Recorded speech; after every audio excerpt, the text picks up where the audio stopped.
Former homeless people of Reddit, what unwritten rules/codes are there, if any, towards other homeless people that most people may not know about? Sleep with your phone by your ball so if someone tries to rob you whilst you sleep they can't find your phone. I was homeless for about 4 months in Las Vegas. Rules I learned in the area: I'm a girl BTW. Don't walk around without some sort of knife, because drunk stupid people like to pick on homeless people. Search each machine you can for loose change and vouchers. Also, if you spend $1 at the penny slots and need a drink, you can get free ones on Fremont Street, which is also a great source of free entertainment when you're bored. If you find a friend, make sure one watches while one sleeps. Make use of shelter money. In Vegas, there is a social service run by a church outfit that provides you with housing vouchers if you are one of the first 10 people in line in the morning. You can find a friend, double up on the vouchers in some places, and get a weekly rental for an entire month. This is awesome during the summer when it's 120 degrees outside and you need a shower. This is also cool if you find a job with a telemarketing company or something that requires you to shower daily. If you get involved in drugs or have a gambling problem and you're already homeless, you're pretty much destined to remain homeless in Vegas. If you have food stamps, share. I once had a homeless man buy me a sandwich, and it was the most humbling experience in my entire life. My dad told me about the time he had to live homeless for a week for a class he was working toward being a Catholic deacon. He has lots of stories from it, but the one that stuck with me was his first night of being homeless. He woke up covered in layers cardboard with a rock on top to hold it in place. The other homeless took care of him his first night on the streets. That's very touching. This thread has been a bit of an eye-opener for me, since the majority of homeless people I see are the ones that give the bad stereotype. It's nice to see that those who are homeless care for each other and are a community. If you're trying to run away from good parents and are underage, we will make sure the police find you. Kid was 15, and after talking with his friends, we heard no reason for him to be running away. Teenage angst, made sure the police took him home and left my cell phone number in case he ran away again. Just because I was homeless, that didn't mean I didn't work 2 jobs. Would work about 56 hours a week at a gas station between 2 stores, and then did the usual selling papers on the streets in the morning. Save every penny. Buy a tent. Put your tent next to a river. Go to the library every single day. Spend as much time as you can applying for jobs. Take the first job you can get. Keep bathing in the river and working until winter. Do not spend a dime on booze. Once winter comes, get an apartment and keep working. Apply to your local technical college and get a job in it. Stop being homeless. Worked for me. Be wary of items given to you by other people. My cousin counseled homeless youth for a few years, and one of his favorites got sent to jail for accepting a gift of a cell phone. The phone ended up being stolen out of the owner's car and had GPS attached to it. The police found him with the phone and arrested him on the spot. My cousin was called in as a character witness to testify on his behalf. Not sure what happened after that though. Why? Why are people needlessly cruel to each other? Honestly, in this case, I don't think the guy who gave him the phone was trying to be cruel. I think he was just getting rid of hot property to avoid jail time himself. Which is still dirty, but share what you have with your group. What goes around comes around. If there are a group of you, each person can stand on a different corner to beg and make far more than you would by yourself. Do homeless people normally group together? It does seem like it would be safer that way. I've been both solo and hanging with a group. Each have their own pros and cons. Solo means you don't have to share, do whatever you want, easier to hitch, but in a group you aren't as lonely and are safer from people who like to pick on the homeless. When dumpster diving, if you find a pair of shoes and they are not your size or clothes, then leave them neatly by the side of the dumpster for the next diver. Don't beg on someone's corner if they are already there. The panhandlers in Chicago by the train station frequently have territory squabbles. One time on my way to work, 2 bums were fighting over a spot and the one throws the other's milk crate full of belongings in the river and yelled "Screw yo crate." I felt bad, but it was pretty hilarious. There's also bum hierarchies in that area, and when one bum takes a vacation, they all shift forward and resume once the bum is back from vacation. Wait, what? What's a bum vacation? Well, see ya boys. Gotta go live in a house for a week.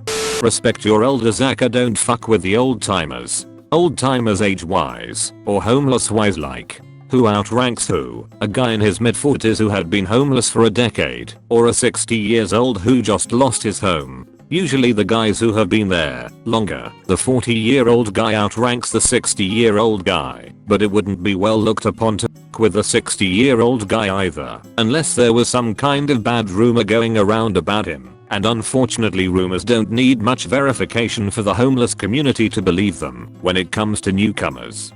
I lived on the streets in Seattle in 2000 and lived in shelters and transitional houses for many years after that. I was 15 at the time, and there is a pretty big homeless population here. We had some weird rules. I mostly lived on Broadway, and each homeless group really had their own rules. There were also the RV rats, who lived up by the university. They had a whole political system. People were at the top, and people were at the bottom. You could also get kicked off the RV, and most those kids would end up on Broadway. Almost everyone on Broadway was a junkie, or gay. And there were the downtown kids, mostly young foster runaways, or kids with mental issues. Lots of juggalos down there. So, I guess we were sort of the crazy group. The big one I remember is that you always take off your shoes when you sleep. And if you sleep outside, sleep on top of your bag and tuck your shoes under it. Sometimes my bag was way too packed to pull that off comfortably, but people would take your shoes just to screw with you. They would call the annoying or new kids oogles, but they wouldn't ever kick someone out of the neighborhood like RV rats. Just too much heroin going around really to have that type of control. Probably the most offensive thing you can do is finding out where someone who's homeless lives. If you follow them, they will stop and talk to you, and if you just enter a squat uninvited, well, it's really dangerous. It was respectful to pretend like you didn't care where your friends went at night. At any point you can get uninvited too, and you'll just be locked out that night. They do not give a crap about where you are staying. This isn't a pity party. Broadway is pretty small too, just about 7 blocks long, so people would panhandle right next to you all the time. If they weren't at least 2 shops away, they were probably doing it to piss you off, or it's just their normal spot. Like I always camped out in front of this Mexican place because they had awesome leftovers. But it was absolutely uncool to sit or lie down around other homeless kids or stand on the side of the sidewalk that the stores are on. It's illegal on Broadway, and doing that just attracts the cops. I remember asking other homeless kids to stand all the time just because I was sick of getting picked up by the cops. Lots of theft too. No real like idea of a moral code at all there. Although, people would share their drugs with you all the time. That way they had someone to bug about sharing back when they didn't have any cash. Later on I lived at Tent City and still got stuff stolen from me quite often, even though they have a decent community too. Hey, I think that's about all that I can think of right now. I never had a problem with food, like someone else said. Anyways, find a group of people you can trust, not easy to do, and stick with them. Don't be the guy with the sign asking for money. AskReddit. If you must ask for money, state the reason why. And if someone says instead of giving you the money I'll just pay for it myself and give it to you, don't turn that down. Freaking ever. People think all homeless people are on drugs because that's the stereotype they are presented with. Do your best to not blend in with those people. You will be amazed at what people are willing to do if you're making an honest attempt at getting on your feet and you do your best to present yourself that way. Don't do anything stupid to get money. X. Crime. You will regret it. 4.1. Also, don't be a freaking rat. This will get you killed. Remember, a lot of the people in your world are off the grid. If you are getting nowhere in the city you are in, get out of there. There is always someone headed your way. Never ever turn down a chance to do some work. Never. That may be an opportunity to get you started again. Even if you're not religious, if a religious family offered you a place to stay, sometimes if you go to church with us but not always, don't turn it down. 7.1. Don't do anything to them such as steal or rob them. That's how reputation gets started. You never too good for anything. If you think you are, that may be why you're out there to begins with. Yay, those cloths may stink, but at least you have some. Americans, if you're young enough, the military may be your best option. Money, food, bed, and job, and all you have to do is show up.